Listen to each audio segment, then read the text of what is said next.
Est-ce que vous aimez le chocolat? Ne répondez pas, c'est rhétorique. Bien entendu, vous aimez le chocolat. Je vous présente donc votre nouveau meilleur ami, Franz Messerli. Franz est né à Schwarzenburg, un charmant petit village suisse connu pour son joli château, ses fermes pittoresques et ses chanteurs de métal. Franz, lui, a choisi une autre voie, puisqu'il est devenu un éminent scientifique spécialisé en cardiologie. S'il nous intéresse, c'est parce qu'il a publié, le 18 octobre 2012, un article scientifique intitulé « Consommation de chocolat, fonctions cognitives et prix Nobel ».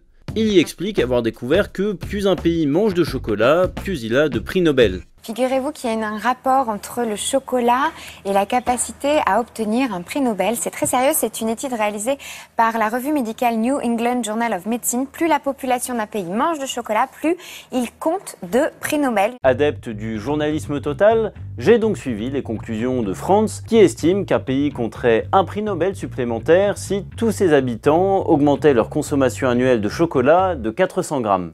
Bilan, la France n'a pas gagné plus de prix Nobel, mais moi j'ai gagné 3 kilos. Parce que Franz Messerli a fait exprès de mélanger corrélation et causalité. Pour faire une blague.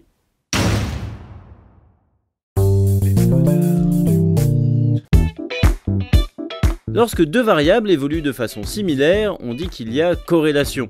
Mais cela ne veut pas dire qu'elles sont liées d'une quelconque manière.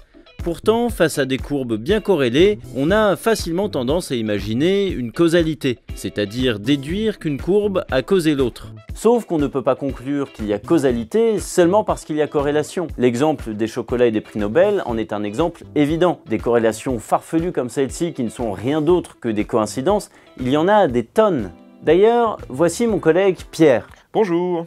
Dans la vie, Pierre a deux centres d'intérêt principaux, les casquettes de cycliste et les corrélations bizarres. Ça le passionne tellement qu'il fabrique lui-même ses casquettes et qu'il a créé des générateurs aléatoires de corrélations dont vous trouverez les liens dans la description. Il s'est par exemple beaucoup amusé avec des cartes. Bonsoir, bienvenue dans votre météo des corrélations foireuses. Tout d'abord, nous allons commencer avec de fortes pluies sur la façade est du territoire, mais aussi en Corse et sur la pointe bretonne.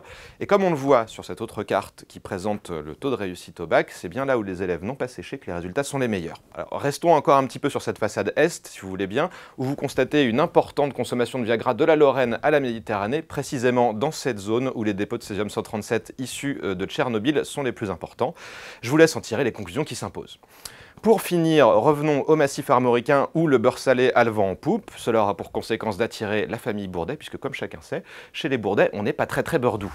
Aujourd'hui, nous fêtons les oliviers, et le soleil s'est levé 2 minutes plus tard à 6h52, comme mon chat, qui s'était déjà levé en même temps que le soleil hier et avant-hier, ce qui veut dire que mon chat contrôle le... Oh, ma parole. Alors bien sûr, ces exemples sont grossiers. Il n'y a pas besoin d'avoir un prix Nobel ou d'avoir mangé du chocolat, ou même les deux, pour comprendre qu'on ne peut pas tirer de conclusion sur la seule base de l'implantation des familles Bourdet et la consommation de beurre salé. Par exemple, certaines personnes auraient constaté chez les enfants un lien entre l'exposition aux écrans et l'autisme. Elles en ont donc déduit que téléphone et télévision étaient la cause de ce trouble. De la même manière, des opposants aux éoliennes ont pointé des liens entre la construction de ces édifices et des problèmes de santé dans leur voisinage proche. Ils en ont donc là aussi déduit que les éoliennes causaient ces soucis sanitaires. Dans ces deux cas, comme dans bien d'autres, montrer qu'il y a une corrélation est une chose, démontrer scientifiquement qu'il y a une causalité en est une autre, qui demande des études approfondies. En fait, pour établir un lien de causalité entre deux cartes ou deux courbes, il faut mener un travail assez scientifique. C'est pas quelque chose, hélas, qu'on peut faire simplement en collant deux cartes ou deux courbes l'une à côté de l'autre. C'est-à-dire que si on a deux événements qui se ressemblent, en fait, ça peut être tout à fait lié à l'un qui influence l'autre, ou l'autre qui influence l'un, ou ça peut être le hasard, ou ça peut être encore une fois un facteur qui est différent, qui influence les deux. Donc en fait, on n'a aucun moyen de le savoir en regardant simplement les courbes. Pour déduire avec fiabilité des liens de causalité à partir de corrélations, la science a généralement recours à des protocoles très minutieux. Cela passe par des échantillons de population correctement constitués, des expériences reproductibles ou bien des tests en aveugle. Par exemple, si vous avez du temps à perdre et que vous voulez vraiment prouver l'existence d'un lien de causalité entre chocolat et prix Nobel, voilà comment vous pourriez faire. D'abord, diviser la population d'un pays en 2 parties représentatives de son ensemble.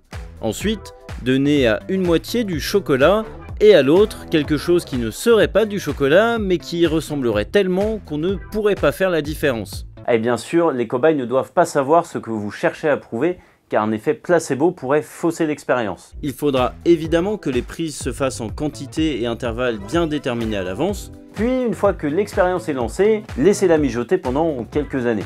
Et si après tout ça, vous constatez que le groupe qui mangeait du vrai chocolat a effectivement produit plus de prix Nobel que l'autre, alors on pourra effectivement commencer à parler d'un lien de causalité entre chocolat et prix Nobel.